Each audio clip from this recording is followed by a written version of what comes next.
Hello, Internet! I'm Elliot the Purple-Haired Doofus, and welcome to Buddy Reads, where I read a small selection of a book and review it for you. Today we are continuing our journey through Wolves of the Calla by Stephen King, and covering the first two chapters of the story, The Wolves. I wonder what this one will be about.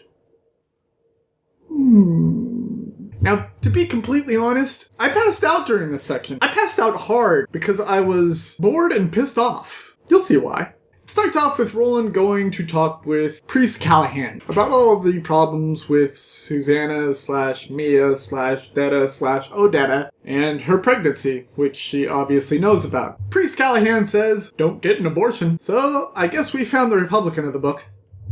And so he basically forbids Roland from getting an abortion, or from letting Susanna abort the demon baby. And when Eddie asks if Susanna can do something about this demon baby, Roland just kind of passes on that message. And it's kind of irritating to me how no one has any kind of will of their own.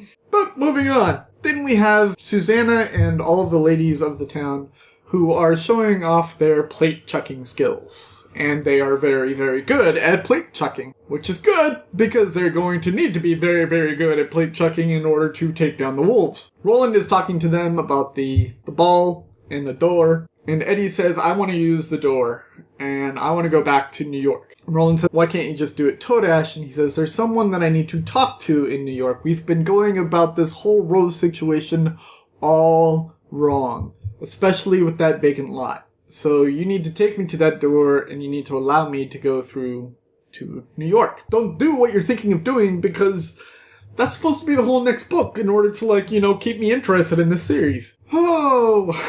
Eddie makes the point that Calvin Tower doesn't want that vacant lot. He wants to get rid of it. He's just as scared of it as Mia is. And so he makes the point that he needs to go and buy the lot off of Calvin Tower for $1. I'm like, damn it! They were supposed to have this whole heist situation in New York, and now it's just like...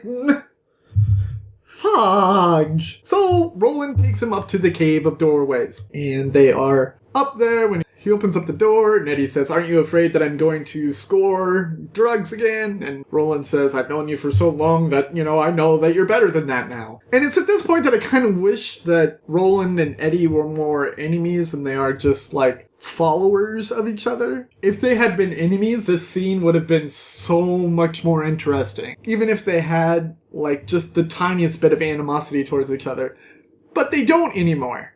And it sucked all the joy out of it. Anyways, Eddie goes to New York, and he goes to visit with Callahan. Or no, he goes to visit with Calvin Tower, who is being visited by Balazar's goons. And Eddie goes in there like the badass that a gunslinger should be, and he takes down the goons and chases them off. And Calvin Tower is terrified of him because he thinks that, Eddie is going to, do something awful. Eddie sits him down and he explains the whole situation about how he needs to buy the vacant lot off of Calvin Tower, alleviate the stress that Balazar and his men are putting on him. But Calvin Tower has to run away. He has to go far, far away from this bookstore. Calvin Tower shows him this book called The Dogan.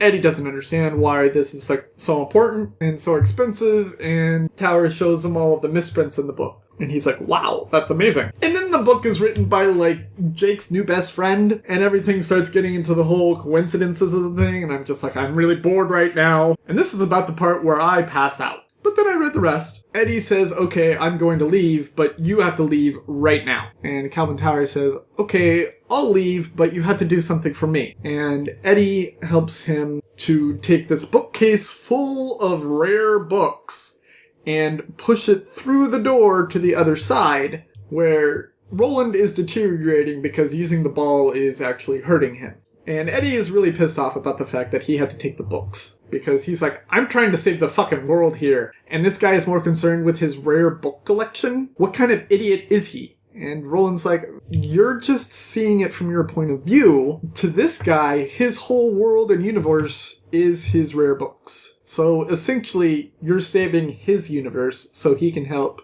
you save yours. And he's like, oh. And then they start talking about how there's this, like, secret uprising and how they're pretty sure that Jake's new best friend's father is behind it. Roland says that Jake is going to have to expose him to the town, and Eddie's like, I don't think Jake knows. I don't think Jake's ready. Jake is just a young boy. We can't really put him through that. And Roland says, oh, he knows, and he's ready. He is going to do that. And that's where our section ends. And I am just so disappointed that they got rid of the heist, because I was so ready for a heist book. Next book. I was so ready for that, and now it's gone. Why? If you like what I'm doing, go ahead and subscribe. Go ahead and hit the like button if you like this video specifically. And leave me a comment letting me know that you liked it. Leave me a comment letting me know that you hated it. Leave me a comment letting me know that you like me. Leave me a comment letting me know that you hate me. Leave me a comment letting me know that you want to punch me in the face. Leave me a comment letting me know that you want to hug me. Please don't hug me. I don't like hugs. I've been Nelly the Purple Eyed Doofus. This has been Buddy Reads, reminding you to watch Epic Game Radius, and I will see you all in the next section of Wolves of the Calla by Stephen King. Toodles!